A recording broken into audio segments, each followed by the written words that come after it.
इसलिए सिर्फ अपने को सुन्नी कहता।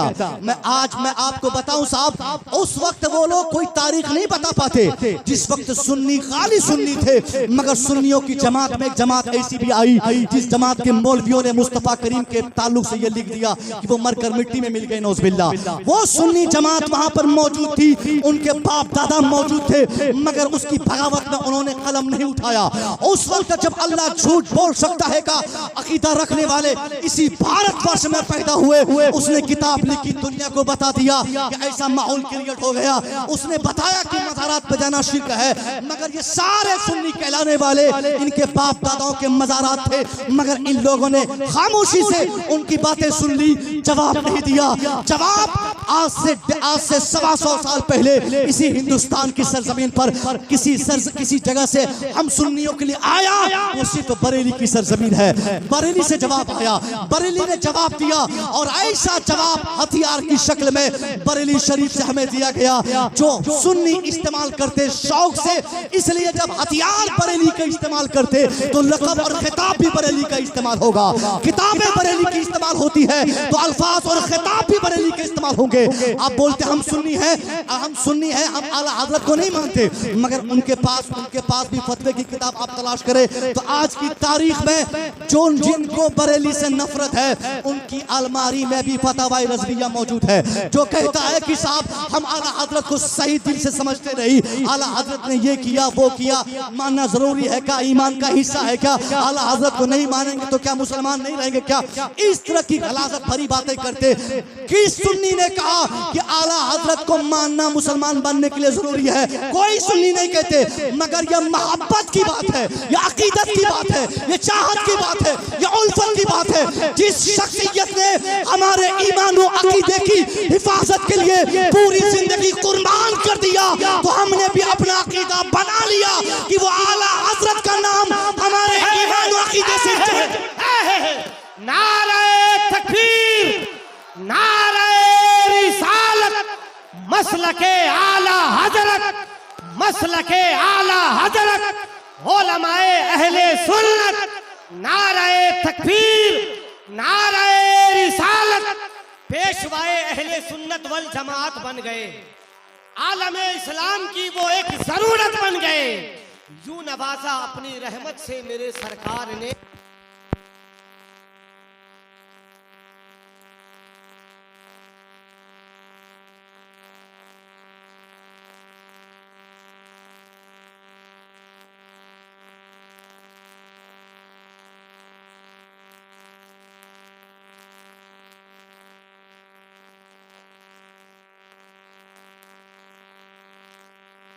आज की तारीख में सुन्नी को कहता हूँ, सुन्नी को जो सिर्फ अपने को सुन्नी कहते हैं, उनसे कहता हूँ कि आप आला हज़रत को निकाल दें, साइड कर दें, और फिर अपने को बताएं कि आप क्या हैं, फिर अपने को देखें कि आप क्या हैं, फिर अपने को महसूस करें कि आपके पास क्या है, फिर अपनी तिजोरी खंगालें कि आपकी तिजोरी में क्या है, फिर अपनी लाइब्रेरी देखें कि लाइब्रेरी में क्या है, फिर कुतुब खाने तलाशें कुतुब खाने में क्या है, फिर मदरसों में देखें कि मदरसे में क्या है।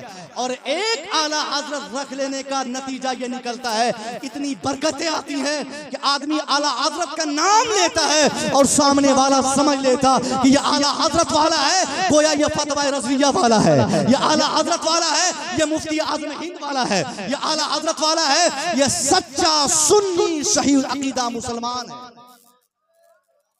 इसलिए अब हम डंके की चोट पर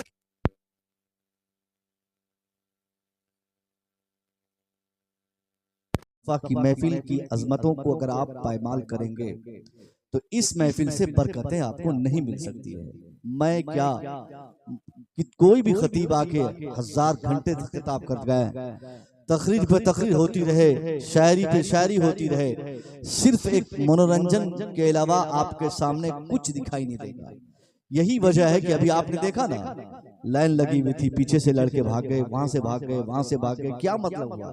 धीरे धीरे हम लोगों ने जलसों को खराब किया है कि नहीं किया है? आपको नहीं मालूम इस जलसे के क़याम के लिए कमेटी वालों ने कितनी रातों की मेहनत की है और कहां कहां किन किन के दरवाजे पर 10-10, 20-20 रुपया के लिए ये लोग खड़े रहे हैं।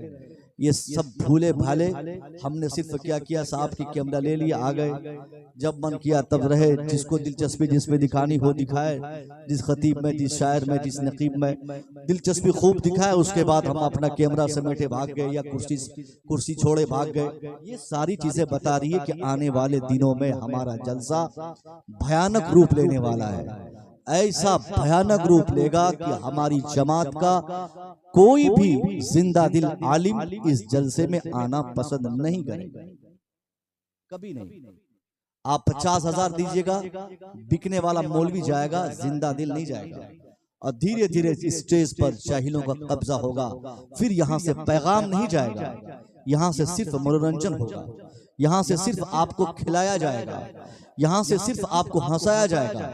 आपको मालूम नहीं है, आज की तारीख में हिंदुस्तान के वो खतीब जो हंसने हंसाने के हवाले से पहचाने जाते हैं, वो सबसे ज्यादा आज बिजी है। ताज्जुब की बात है कि एक आदमी को हंसी के लिए किसी आलिम का सहारा लेना पड़ रहा है, जिस आलिम के बयान से आदमी को रोने के लिए अपने दिल को मजबूत करके रहता कि आलिम का खिताब होगा, मैं रो कर अपने दिल की गंदगी दूर करूंगा। उसी आलिम से आज लोग उस आलिम को तफरीहन लोग बुलाते हैं कि मजा आ जाएगा, हंसी आएगी, खूब हंसेंगे, खूब कह लगाएंगे। ये इल्म की तौहीन नहीं तो क्या है, ये जलसे की तौहीन नहीं है तो क्या है, एक आलिम की तौहीन नहीं है तो क्या है। आलिम का काम इंसान को खौफ दिलाना, आलिम का काम एक इंसान को उसकी दुनिया और आखिरत की कामयाबी का रास्ता उनको बताना। जब आलिम तफरीह के लिए इस्तेमाल होने लगे तो समझिए कि कयामत आने वाली है। जब आलिम ठट्ठाबाजी के लिए लोग इस्तेमाल करने लगे, समझिए कि अब हमारा समाज टूटने वाला है। जब आलिम का इस्तेमाल साहब इंटरटेनमेंट के लिए होने लगे तो समझ लीजिए कि अब हमारे दिन चले गए अच्छाई के, अब हमारे बुरे दिन शुरू हो गए। इसलिए आखिरी पैगाम इस हवाले से कि आप साल में 5 जलसा ना करें, 5 साल में 1 जलसा करें, मगर जलसे को जलसे की तरह करने का सलीका जान ले। पहले जलसे को जलसे की तरह करेंगे, बरकतें आएंगी। 1 रुपया खर्च होगा, उस 1 रुपये से घर में बहारें आ जाएंगी। अगर आपने जलसे की तौहीन की, 5 लाख खर्च कर दिए, मैं समझता हूं साहब इससे अल्लाह के रसूल नाराज होंगे, इससे अल्लाह नाराज होगा। और जिस अमल से, जिस फेल से, जिस काम से अल्लाह और उसके रसूल नाराज हो जाए, उस काम से बहारें नहीं आ सकती, उस काम से भलाई नहीं मिल सकती, उस काम से हमें अच्छाई नसीब नहीं हो सकती। और हमारे जीने का मकसद क्या है? हमारा रब राजी हो जाए। हमारी जिंदगी का मकसद क्या है? हमारा रब राजी हो जाए। यही रब की नाराजगी की बुनियाद पे आज पूरी दुनिया में मौजूदा दौर में जो हमारी सिचुएशन, जो हमारी हालत है, ये हमारी हालत की वजह क्या है? अगर आप ये बोलेंगे हजरत ये हमारी बर्बादी की वजह यह है कि साहब हमारे पास तादाद नहीं, हमारे पास असलहे नहीं, हमारे पास जनसंख्या नहीं, हमारे पास स्ट्रेंथ नहीं, हमारे पास असलहे वेपन्स नहीं, मैं जवाब दूंगा नहीं साहब, मुसलमानों की तादाद कभी भी ज्यादा नहीं रही। मुसलमान हर जमाने में दुश्मनों से कम रहे। कभी हम 313 तो सामने 1000, जब हम 1000 हुए तो सामने 10,000, जब हम 10,000 हुए तो सामने 1 लाख, जब हम 1 लाख हुए सामने 10 लाख, जब हमारी तादाद 10 लाख की हुई सामने 1 करोड़, जब हम 1 करोड़ हुए सामने 10 करोड़। शुरू से आज तक की तारीख, इस्लाम की तारीख हमें यही बताती है, समझाती है। मुसलमान हमेशा मुखालफिन से कम रहे। मुसलमानों के पास असलहे नहीं थे, मुसलमानों के पास स्ट्रेंथ नहीं था, मुसलमानों के पास संख्या नहीं थी, मुसलमानों के पास तादाद नहीं थी, मुसलमानों के पास ताकत नहीं थी। मगर बावजूद इसके हर मैदान पे जहां 313 मुसलमान थे तो मुसलमान ही को कामयाबी मिली। मुसलमान जब 10,000 के मुकाबले में 1,000 पे थे तो मुसलमान ही कामयाब थे। जहां 1 लाख के मुकाबले में 10,000 मुसलमान थे तो अल्लाह ने उसी 10,000 मुसलमानों को कामयाबी की राह दिखाई। जहां 50 लाख की तादाद के मुकाबले में मुसलमान 1 लाख की संख्या में थे, तारीख बताती है वही 1 लाख की तादाद वाले ही कामयाब हुए। पता क्या चला? तादाद इंसान या मुसलमान की कामयाबी का कोई फैक्टर किसी जमाने में नहीं रहा, ना तो मुस्तफा करीम के जमाने में, ना सहाबा के जमाने में, न ताबईन के जमाने में, न तबे ताबईन के जमाने में। किसी जमाने में अगर आपको कोई हिस्ट्री, कोई तारीख, कोई ऐसा इतिहास का पन्ना अगर आपने पढ़ा हो जिससे आपको ये बात समझ में आई हो कि मुसलमान कहीं किसी मैदान में तादाद की बुनियाद पे कामयाब हो गए हो, तो आप मेरा नंबर किसी से लेकर फोन करके वो तारीख का हवाला देकर मुझे बताइएगा, ताकि मेरे इल्म में भी इजाफा हो जाए कि मैं पढ़ सकूं कि साहब मुसलमानों ने फला इलाके में, फलाने गांव में, फलाने खित्ते में अपनी तादाद की बुनियाद पर कामयाबी पाई हो। नहीं, हर जगह मुसलमान कामयाब हुए, मगर मुसलमानों की कामयाबी का राज उसकी तादाद नहीं थी। मुसलमानों की कामयाबी की वजह सिर्फ मजबूत ईमान, मोहब्बत रसूल, खालिस मोहब्बत और अल्लाह से खौफ की बुनियाद पर मुसलमानों को अल्लाह ने इतनी बड़ी कामयाबी नसीब फरमाई कि 1000 के मुकाबले में 300 कामयाब हो गए, 10,000 के मुकाबले में 1000 कामयाब हो गए, 1 लाख के मुकाबले में 10,000 कामयाब हुए, 50 लाख के मुकाबले में 1 लाख कामयाब हुए। आज की तारीख में अगर मुजफ्फरपुर के यहाँ बैठे मुसलमान ये समझते होंगे कि हजरत हमारी नाकामी की बुनियाद इस बात पर है कि हमारा स्ट्रेंथ मुजफ्फरपुर में कम है, बिहार में तादाद कम है, भारत में जनसंख्या कम है, जवाब देते हुए मैं इसकी वजाहत करते हुए आपसे कहूंगा, नहीं, आपकी बर्बादी की वजह अल्लाह की नाराजगी, मुस्तफा करीम की नाराजगी। अल्लाह हमारे किस अमल से खुश होगा? हम तो सुबह आंख खोले और शाम तक जब हमारी आंख बंद न ले, आप अपने ऊपर अकाउंटेबिलिटी करें, अपना मुहासबा करें, अपने ऊपर गौर तो करें कि आपने 24 घंटे में, 12 घंटे में, 16 घंटे में आपका दिनचर्या, आपका रोजमर्रा का, आपका कोई भी काम डेली रूटीन का बताइए, किसको देखकर कहा जाएगा यह अमल मुसलमान का है? कौन सा काम देख के कहा जाए कि यह अमल अच्छा है? कौन सा किरदार देखकर कहा जाए कि मुस्तफा के दीवाने का किरदार है? हमारी जबान खुलती है तो गाली, हमारा कान काम करता है तो गाने सुनने के लिए, हमारी आंखें काम करती है तो साफ बुराई देखने के लिए, हमारी टांग चलती है तो साफ बुरी जगह जाने के लिए, हमारा हाथ उठता है तो किसी पर जुल्म और ज्यादती के लिए। किरदार से, बदन से, जिस्म से, सुबह से शाम तक 12 घंटे तक मुलव्विस हम उसी अमल पे रहते जिसे अमले कभी कहा जाता। जब मुसलमान कबाहत में मुलव्विस होगा, जब मुसलमानों का दिनचर्या खराब होगा, जब अल्लाह उसके रसूल के कानून के मुताबिक जिंदगी गुजारना वो पसंद नहीं करेगा, तो जाहिर है इस कभी जुर्म की बुनियाद पर अल्लाह नाराज होगा। जब अल्लाह ही नाराज होगा तो अल्लाह की नाराजगी के सबब अल्लाह अपने दुश्मनों से मुसलमानों का बदला ले लेगा, अल्लाह अपने दुश्मनों से मुसलमानों को सबक सिखाएगा। यही वजह है जिसको पेशाब करने का शौर नहीं, वो आज हुकूमत की कुर्सी पर गामजन है, आज वो हुकूमत की बागडोर संभाल रहा है। और आप बेचैन कि साहब हमने दुआ की थी सरकार तेग अली की बारगाह में, कि सरकार तेग अली की बारगाह में हमने उनको वास्ता बनाकर अल्लाह की बारगाह में मैंने मुतालबा किया था कि अल्लाह इस मुजफ्फरपुर को जालिम हाकिमों से बचा ले, मगर क्या हुआ? जालिम जीत गया। हमने मुतालबा किया था अल्लाह इस बिहार को जालिमों के चंगुल से आजाद कर दे, मगर बिहार भी जालिमों के हवाले हो गया। हमने तमन्ना की थी ए अल्लाह इस भारत को किसी भी जालिम हाकिम के हाथ में ना दे, लेकिन लगातार कई सालों से हम देखते जा रहे हैं कि लगातार जालिम नेता और हुकूमत की कुर्सी पर संभालते हुए, वो हुकूमत के बागडोर को संभालते हुए वो आगे बढ़ रहा है। क्या मतलब यह है कि ये उनकी कोशिश नहीं, बल्कि अल्लाह की नाराजगी की बुनियाद पर अल्लाह इस कदर नाराज है कि अपने दुश्मनों को थोड़ी ताकत दे दिया है, ताकि उसकी ताकत की बुनियाद पर हम जैसे मुसलमानों को अल्लाह बता सके, कह सके कि तेरी बदतमीजी की वजह से, तेरी इस गलत हरकत की वजह से, तेरी बदकिरदारी की बुनियाद पर, मजहब से बेजारी की बुनियाद पर, मजहब के कानून से दिलचस्पी न रखने की बुनियाद पर, ये तेरी तबाही है। साहब नमाज उस पर फर्ज नहीं जिसके हाथ में हुकूमत है, इबादत उसके लिए जरूरी नहीं जो हमारा हाकिम वक्त बना है, अजान सुनकर मस्जिद जाना उनके लिए जरूरी नहीं, उनके लिए हया भी जरूरी नहीं, उनके लिए सदा सदाकत जरूरी नहीं, उनके लिए नफासत जरूरी नहीं। ये सारी चीजें सदाकत मुसलमानों के लिए, नमाज मुसलमानों के लिए, तहारत मुसलमानों के लिए, अच्छाई मुसलमानों के लिए, हया मुसलमानों के लिए, उनके लिए सिर्फ कलमा जरूरी है।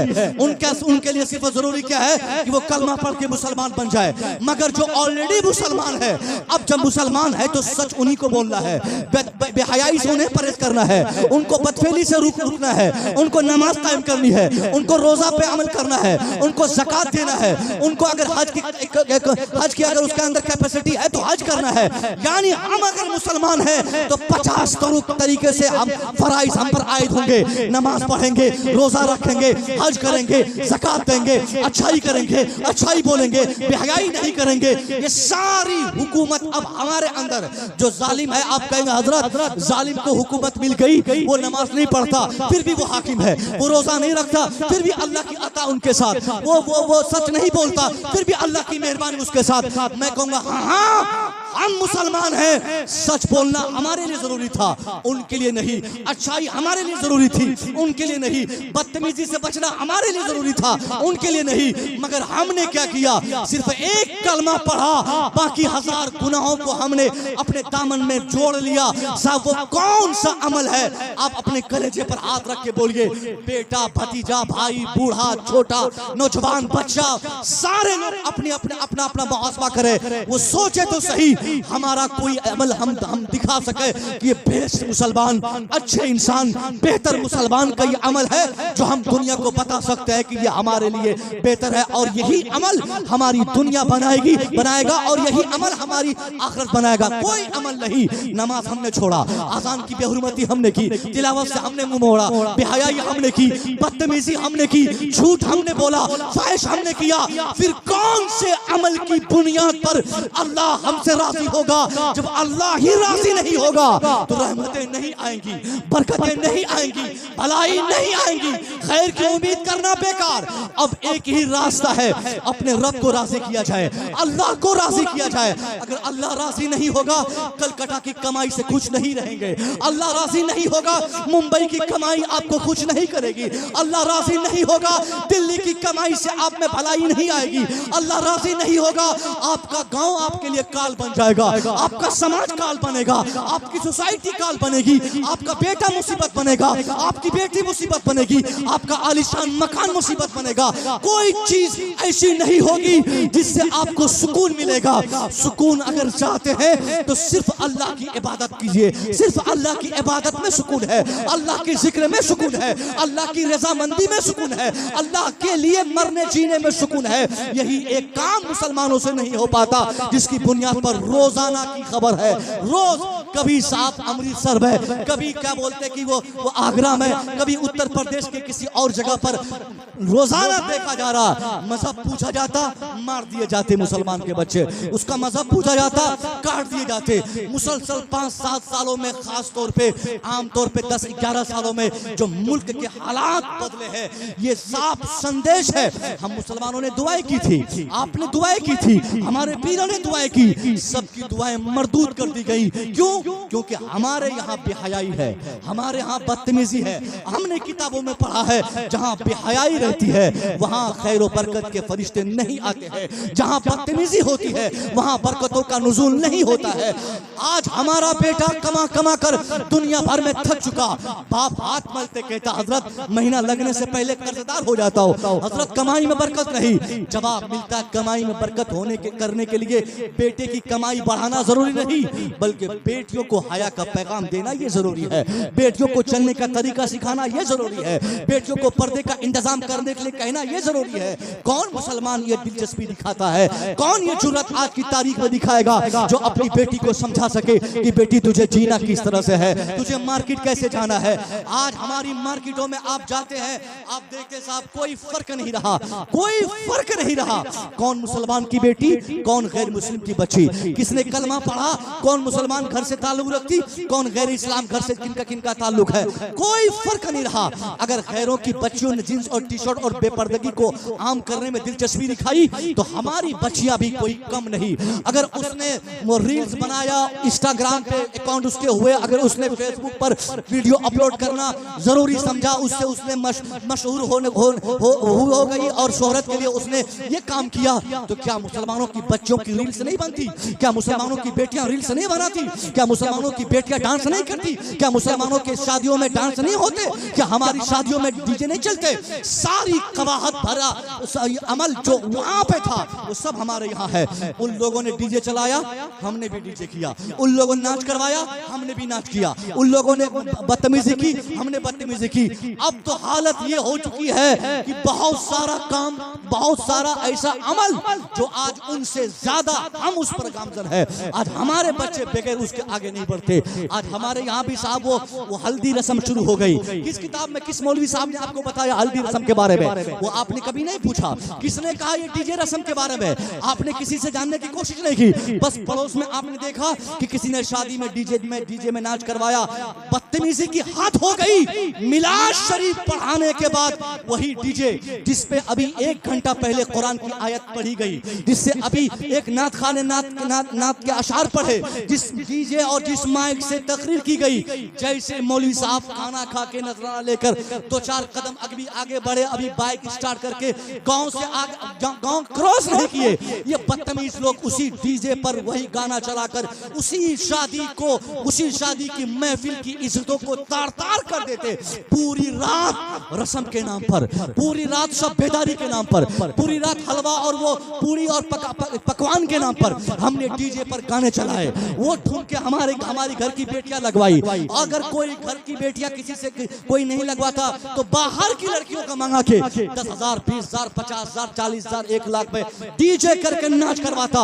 इस कदर हम जलील हो गए, हमारा ज़मीर काम मर चुका कि हमने अपनी बेटी की शादी में दूसरों की बेटियों से नाच करवाया है। कम से कम ये तो हमें सोचनी चाहिए थी कि बेटी एक हमारी भी है जो घर में है, बेटी उनकी भी है जो डीजे पर नाच कर रही है, वो पैसे लेकर नाच करने आई है।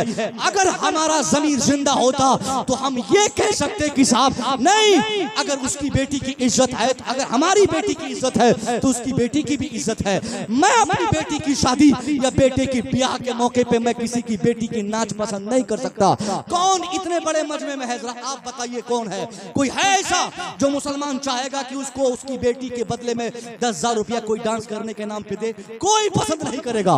कोई नहीं चाहेगा कि बेटी नाच करे, बदले में 10,000 रुपया मुझे दिया जाए। जब आप नहीं चाहते कि आपको किसी के नाच के बदले में 10-20 हजार रुपया दिया जाए या आपकी बेटी के बदले में 10,000 रुपया कमाई आपकी बढ़े, तो आप ये कैसे गवारा कर सकते हैं कि आपके बेटे की शादी में, आपकी बेटी की शादी में, आपके भाई की शादी में, आपकी बहन की शादी में कोई नचनिया आए पैसा लेकर नाच करके चला जाए, डीजे बजाने वाला गाना बजा के चला जाए? नहीं, यही सब रस्म रिवाज को जो हमने फरोग दिया, ये अल्लाह की नाराजगी का एक बहुत बड़ा रास्ता हमने खोल दिया अपने गांव समाज में, जिसकी बुनियाद पर आज हमारा रब 100% हमसे नाराज हो गया।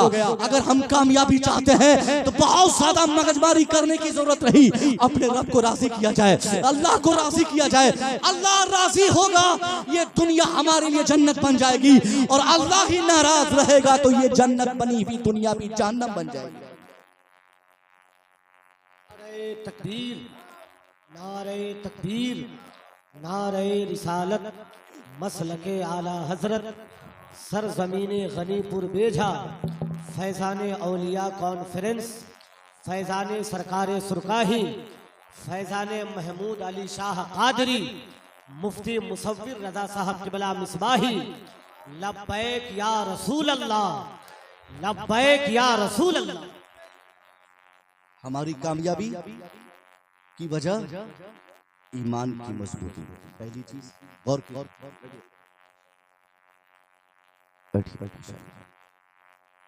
ईमान की मजबूती, और इस ईमान पर आज की तारीख में हमारे जलसों में सबसे कम बोला जाता है कि नहीं? ईमान और अकीदे पर गुफ्तगू जो होनी चाहिए थी आज की तारीख में, वो हमने हमारी कामयाबी के लिए सबसे पहला काम हमें मजबूत ईमान का करना। ईमान, फिर उसके बाद अकीदा, अल्लाह पर ईमान, मुस्तफ़ा से मोहब्बत, ये हमारी यही तो अकीदा है ना। नबी की मोहब्बत में जिंदगी गुजारे, या नबी की अकीदत में जिंदगी गुजारे, ये हमारा अकीदा है। ईमान और मोहब्बत रसूल, यानी अल्लाह पर ईमान, उसके बाद अकीदे की बात आए तो बहुत सारे आज के लफ्ज़ बात है। अल्लाह का करम है मुसलमानों आप पर, हम पर, कि हम लोग मुसलमान हैं, सुन्नी हैं, बरेलवी हैं। देखिए बरेलवी तो आया तो बोलना ही तो चाहिए, बरेलवी है कि नहीं आप लोग? आप हैं बरेलवी? अभी लफ्ज़ बरेलवी तो वैसे ट्रेंड चला हुआ है, पता नहीं कितनी तारीखें लोगों ने बता दी।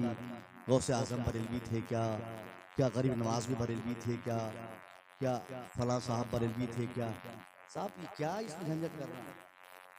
बरेलवी क्या है? बरेलवी तो गैरों का दिया हुआ है। अभी तो एक साहब ने लिखा ये तो गैरों का दिया हुआ है।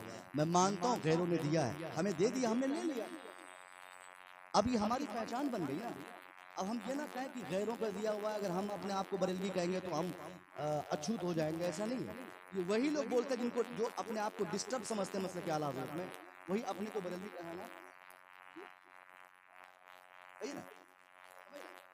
जिसमें भी कहीं से चोरी से कुछ है छुपा हुआ, उनको खुद को बरेलवी कहने में हेजिटेशन महसूस होती है। हमें गैरों ने समझा दिया कि आप बरेलवी हैं, हमने नहीं कहा कि हम बरेलवी हैं। गैरों ने, दुश्मनों ने हमारे अमल को देखा, हमारे काम को देखा, उन्होंने देखा कि ये अल्लाह वाला है, रसूल वाला है, मोहब्बत रसूल की बातें करता है, औलिया और सालिहीन से मोहब्बत करता है, सहाबा की अजमतों की बातें करता है, हज़रत मौला अली की मोहब्बतें इसमें है। जब सारे आमाल देखा तो गैरों ने कह दिया कि ये बरेलवी है। क्यों कहा? क्योंकि बरेली वाले को हमने फॉलो किया था, बरेली के ताजदार को हमने माना था, बरेली के ताजदार को हमने माना था, उनको फॉलो किया था। अब उनको फॉलो करने की बुनियाद पर लोगों ने हमें बरेलवी कह दिया, तो इसमें कबाहत क्या? हमने इसे अडॉप्ट कर लिया, हमने ले लिया, इसमें कोई बुरी चीज नहीं है। अब जब हमने ले लिया तो बरेलवी कहलाना ये हमारी पहचान बन गई साहब, ये हमारी पहचान है। सुन्नी होना कह देना काफी नहीं है। ऑन कैमरा में कहता हूं, आज की तारीख में अगर कोई ये बोलता है कि मैं सुन्नी हूं, एक बात बताइए, डिटेल में बताऊं, सब बोलते हम इंसान हैं, काफिर भी इंसान, जालिम भी इंसान, मुसलमान भी इंसान। इंसान होने में दोनों बराबर हैं, काफिर मुस्लिम दोनों बराबर हैं, दोनों इंसान हैं। लेकिन अल्लाह का करम देखिए कि अल्लाह ने हमें काफिरों के घर में नहीं, मुसलमानों के घर में पैदा किया। अब वो काफिर इंसान से हम मुमताज हो गए कि नहीं? हम उनसे अलग हो गए। अब मुसलमानों में भी कैटेगरीज आ गई, कहीं सुन्नी के नाम, सुन्नियत के नाम पे, कहीं वहाबियत के नाम पे, कहीं कादियानियत के नाम पे, कहीं किसी और नाम पे, बहुत सारे तफरीकें इसमें डिफरेंसेस पाए गए। तो हर जगह अलग अलग हिसाब से लोगों ने माना। आज की तारीख में अगर हम गौर करते हैं, जिसे सबसे बेस्ट मुसलमान कहा जाता है हर एंगल से, मौला अली की मोहब्बत की बात की जाए तो उसमें हो, सिद्दीक़ अकबर की वफा की बात की जाए तो उसमें हो, फारूक आजम से मोहब्बत की बात की जाए तो उसमें हो, गौसे आजम से उल्फत की बात की जाए तो उसमें हो, हर तरह से औलिया और सालिहीन की मोहब्बत उनमें हो। वो सिर्फ एक जमात दिखाई देती, वो जमात अहले सुन्नत की जमात है, सुन्नियों की जमात है। अब सुन्नियों में भी आज की तारीख में हमारी समझ से बहुत सारे डिपार्टमेंट पैदा होने लगे। लोगों ने अपनी अपनी जमातें बना ली, सुन्नी कहलाने वाले, अपने को हनफी कहने वाले, इमाम आजम के मसलक को मानने वालों ने अपना रास्ता बदला, अपना मसलक बदला, अपना तरीका बदला, अपना किरदार बदला, जीने खाने का अंदाज बदला, हर तरह से उन्हें पढ़ने लिखने का अंदाज बदला, समाज बदला, मदरसा बदला, मस्जिद बदला, हर तरह की सूरतें उन्होंने बदली, कपड़ा बदला, पोशाक बदला, हर तरह की तफरीक आ गई सुन्नियों में। जब ये तफरीक आ गई, अब हम कैसे कह सकते हैं अपने आप को सिंगल सुन्नी? कैसे कह सकते?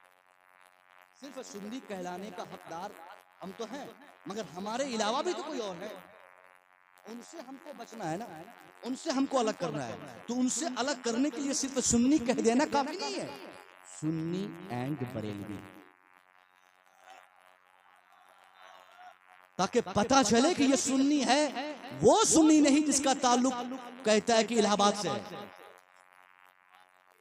वो सुन्नी नहीं जिसका ताल्लुक कहता है कि देवबंद से है, वो सुन्नी नहीं जो कहता है मेरा ताल्लुक लखनऊ से है, बल्कि ये वो सुन्नी है जिसका ताल्लुक ना तो इलाहाबाद से है, ना तो देवबंद से है, ना तो साहब लखनऊ से है। इनका ताल्लुक सिर्फ बरेली से है, बरेली वालों से।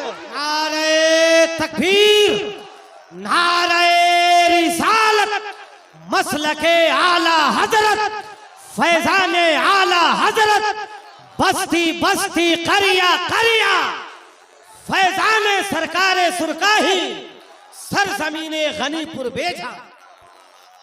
इसलिए फख्र से कहा जाए कोई समझौता नहीं, कोई समझौता नहीं। हम सुन्नी भी हैं मगर सिर्फ सुन्नी नहीं है।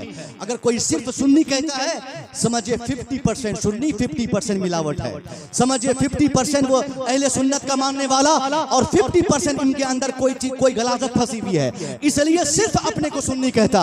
मैं आपको बताऊं साहब, उस वक्त वो लोग कोई तारीख नहीं बता पाते जिस वक्त सुन्नी खाली सुन्नी थे, मगर सुन्नियों की जमात में एक जमात ऐसी भी आई जिस जमात के मौलवियों ने मुस्तफा करीम के ताल्लुक से ये लिख दिया कि वो मरकर मिट्टी में मिल गए, नौज़बिल्लाह। वो सुन्नी जमात वहां पर मौजूद थी, उनके बाप दादा मौजूद थे, मगर उसकी बगावत में उन्होंने कलम नहीं उठाया। उस वक्त जब अल्लाह झूठ बोल सकता है का अकीदा रखने वाले इसी भारतवर्ष में पैदा हुए, उसने किताब लिखी, दुनिया को बता दिया कि ऐसा माहौल क्रिएट हो गया।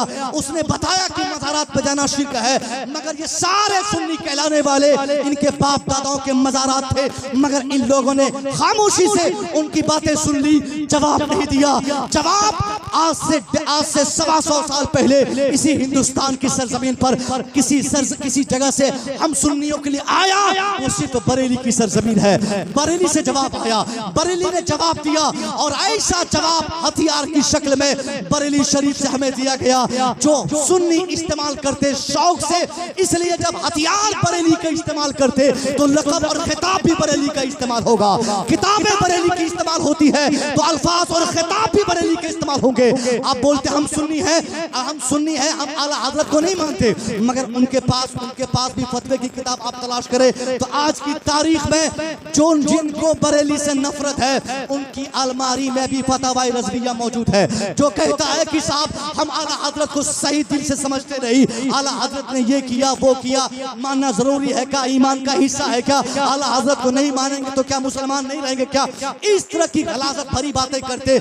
किस सुन्नी ने कहा कि आला हज़रत को मानना मुसलमान बनने के लिए जरूरी है? कोई सुन्नी नहीं कहते, मगर यह मोहब्बत की बात है, यह अकीदत की बात है, यह चाहत की बात है, यह उल्फत की बात है। जिस शख्सियत ने हमारे ईमान और अकीदे की हिफाजत के लिए पूरी जिंदगी कुर्बान कर दिया, तो हमने भी अपना अकीदा बना लिया कि वो आला हज़रत का नाम हमारे ईमान और अकीदे से है। नारे तकबीर, नारे रिसालत, मसलके आला हजरत।